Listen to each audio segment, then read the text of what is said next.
Şeytanı insan can verəndə görər. Şeytan da qoşunu ilə düşər can verən insanın üstünə. Yəni adi vaxt biri gələrdi, ikisi gələrdi insana vəsvəsə eləməyə. Can verəndə insan artıq şeytan bir dənə, iki dənə, 5 dənəsi, 10 dənəsi gəlməz. Buyurur, bütün qoşunu ilə şeytan insanı can verən insanın üstünə tökülər.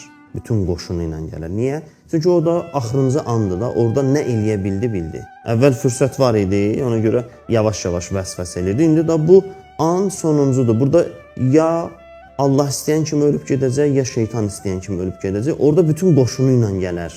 Çox çətin bir şeydir ya. Təsəvvür edin, gün ərzində tək-tək vəsvəsə edir insana. İnsan aldanır o vəsvəsəyə. Can verəndə bütün qoşunu ilə gələr və nə qədər vəsvəsə eləmək mümkündürsə, onun hamısını yoxlayar. Gör, o an aldanmamaq necə olar görəsən. Həmin an Allah insanın əlindən tutması çox çətin bir şeydir.